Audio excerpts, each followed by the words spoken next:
Hello Newtonians! In this video, we are going to learn about fits on engineering drawing. We are going to look at what fits are, basic terminology and classification of fits.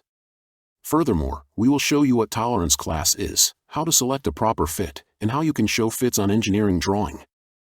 What is fit? When designing different products, mechanical design engineers design different components and join them in assemblies. These assemblies can have different functions, and depending on the function, components will have a different relationship between them. For example, sometimes, we want components to slide on each other, or slightly pressed in each other, or to be pressed in each other, preventing the components from disassembling. These relationships are defined, and we call them fits.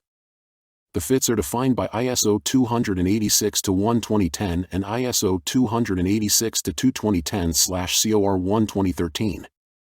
According to ISO 286-1-2010, the fit is defined as a relationship between an external feature of size and an internal feature of size, the shaft and hole, which are to be assembled.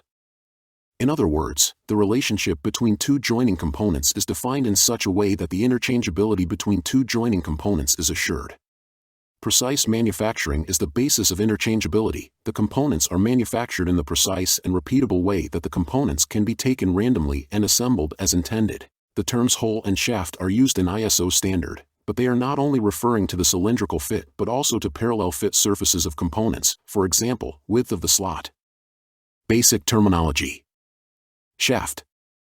Nominal size, dimension of the feature defined on the drawing. This dimension represents the dimension of the feature with the ideal form, marking with the letter N is no longer in use, but for easier understanding, we will use it. Actual size is determined by measuring the defined dimension after it has been manufactured. Upper limit of size, ULS, N plus ES lowercase is the larger permitted size of the two limit sizes. Lower limit of size, LLS, N plus EI lowercase, is the smaller permitted size of the two limit sizes. Upper limit deviation, ES lowercase, is defined as upper limit minus the nominal size. Lower limit deviation, EI lowercase, is defined as lower limit minus the nominal size. Fundamental tolerance, IT, the difference between the upper limit deviation and lower limit deviation. Tolerance is an absolute value. Hole. Nominal size, dimension of the feature defined on the drawing. This dimension represents the dimension of the feature with the ideal form, marking with the letter N is no longer in use, but for easier understanding, we will use it.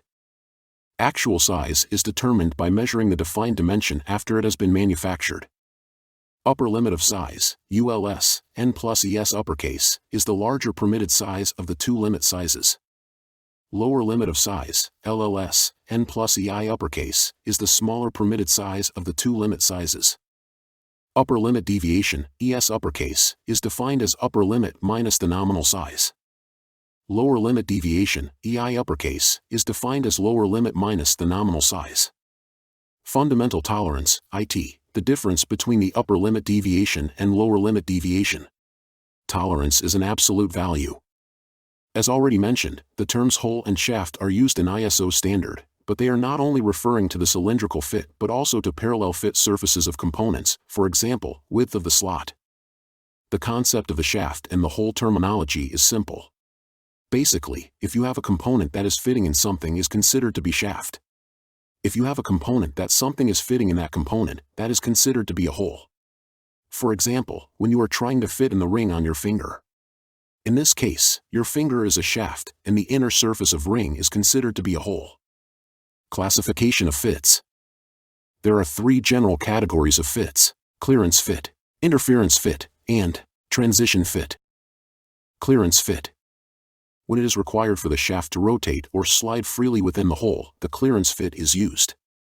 When the clearance fit is defined, the actual size of the shaft should be equal to or smaller than the actual size of the hole.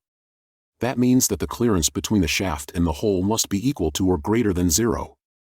Or in other words, the difference between the lower limit of the hole size and the upper limit of shaft size is equal to or greater than 0. LLS hole minus ULS shaft greater or equal to 0. The minimum clearance will occur when the shaft is manufactured at the upper limit of size and when the hole is created with the EI uppercase equals 0. In that case, minimum clearance is C min equals ES lowercase. The maximum clearance will occur when the shaft actual size is manufactured on the lower limit of size and the hole is manufactured at the upper limit of size. In that case, the maximum clearance is Cmax equals ES uppercase plus EI lowercase. The actual clearance will be somewhere in the range between the Cmin and Cmax. Interference fit. When it is required for the shaft to be securely held within the hole, the interference fit is used. To disassemble the components, high force is required, and the components could get damaged.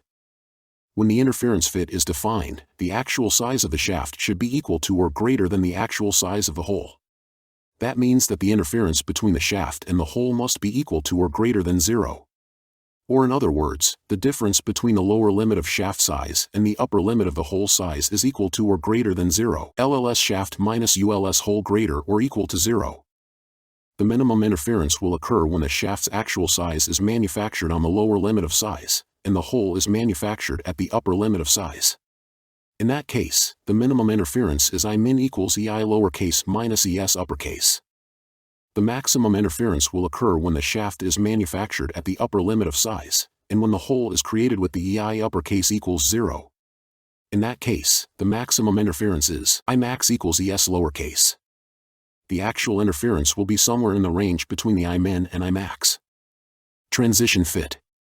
When it is required for the shaft to be securely held within the hole but that the components still can be disassembled without damage, the transition fit is used. The transition fit is located between the clearance fit and the interference fit. When the components are assembled with the defined transition fit, the transition fit can become the interference fit or the clearance fit. The values of transition fit are around the nominal value. The maximum clearance will occur when the shaft's actual size is manufactured on the lower limit of size, and the hole is manufactured at the upper limit of size. In that case, the maximum clearance is Cmax equals ES uppercase minus EI lowercase. The maximum interference will occur when the shaft is manufactured at the upper limit of size and when the hole is created with the EI uppercase equals 0. In that case, the maximum interference is I max equals ES lowercase. Tolerance class. Usually, fit tolerances are marked with the use of the tolerance class. The tolerance class consists of the fundamental deviation identifier followed by the standard tolerance grade number. For example, tolerance size for a hole 80 H7 and a shaft 80 M6. 80 is the nominal size in millimeters. H uppercase is the fundamental deviation identifier for a hole. M lowercase is the fundamental deviation identifier for a shaft. 7 is the standard tolerance grade number. Fundamental tolerance. The fundamental tolerance is the limit deviation that defines the placement of the tolerance interval in relation to the nominal size. It is identified with the letters, example, A uppercase, H uppercase, H lowercase, M lowercase. The uppercase letters are used for holes, A uppercase, B uppercase, H uppercase, etc., and the lowercase letters are used for shafts, A lowercase, B lowercase, H lowercase, etc. The sign plus is used when the tolerance limit identified by the fundamental deviation is above nominal size, and the sign minus is used when the tolerance limit identified by the fundamental deviation is below nominal size. Standard tolerance and standard tolerance grade. The standard tolerance IT is any tolerance belonging to the ISO code system for tolerances on linear sizes. In the ISO code system for tolerances on linear sizes, the standard tolerance grade identifier consists of IT followed by a number.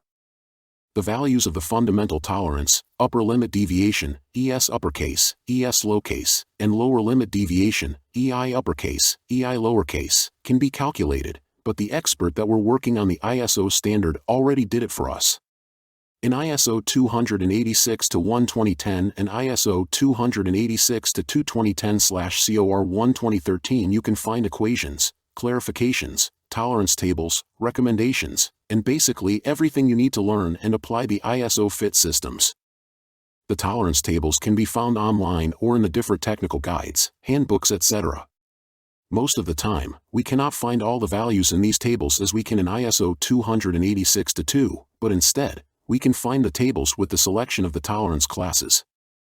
Let us look now in one random example for nominal size 100 mm. For the hole we will take tolerance class M6 and for the shaft we will take G7. 100 M6 G7. For hole, EI uppercase, -6 micrometers. ES uppercase, minus 28 micrometers. For shaft, EI lowercase, minus 12 micrometers. ES lowercase, minus 47 micrometers. Using upper limit and lower limit deviations for the hole and shaft, we can calculate what type of fit this is. We can do it manually, or we can find an online calculator. Personally, I am using Calculation of Fits according ISO 286, 2010. For our random fit, we have defined a transition fit. I find this tool extremely powerful for checking my fits. I would advise you to always double-check features like this. Creating a proper fit requires fine and precise manufacturing, and it could affect the price of your part, higher manufacturing cost. Selecting proper fit. ISO experts went even further than just calculating the tolerance classes. In ISO 286-1-2010, they are giving advice on how to choose the proper fit between the parts and what type of tolerance classes we should use to define the proper fit. The first step in selecting proper fit is choosing either the hole basis or shaft basis system. Hole basis fit system. The hole basis fit system is defined in the way that the hole fundamental tolerance is always defined as H uppercase. That means that the lower deviation of the hole is always 0. We are matching the tolerance of the shaft to get the required fit. The hole basis fit for the economic reasons should be chosen for general use. Shaft basis fit system. The shaft basis fit system is defined in the way that the shaft fundamental tolerance is always defined as H locase. That means that the upper deviation of the shaft is always 0. We are matching the tolerance class of the hole to get the required fit. The shaft basis fit system is useful when a few different parts with holes are mounted on one shaft. Preferred fits. Here is the list of preferred fits combined from multiple different sources.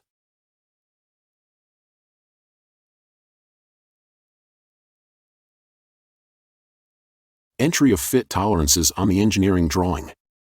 Here are the examples of how we can mark the fit tolerances on the engineering drawing. Marking of the hole and shaft on the individual component drawing. Marking of the hole and shaft on the same drawing. Defining proper fits on the components is essential for every mechanical design engineer. If you are like me, the best way to learn is actually to see, feel, and assemble components yourself. I would advise you to go through the product drawings in your company and find the components with specified fits between them. Go to your production area and try to assemble them yourself. See the surface specification on the drawing and feel it under your fingers. Get the feeling about the pressure required to assemble the components. Ask the manufacturing workers for their insights, etc. The better you understand the implications of your design on manufacturing, the better design engineer you will be. Did you learn anything new in this video? Let us know in the comments below. Do you like our videos? Then, give us a thumb up, comment, and share it with your friends, colleagues, and on your social media channels. And if you want to become a part of the Newtonians, make sure to subscribe to our channel.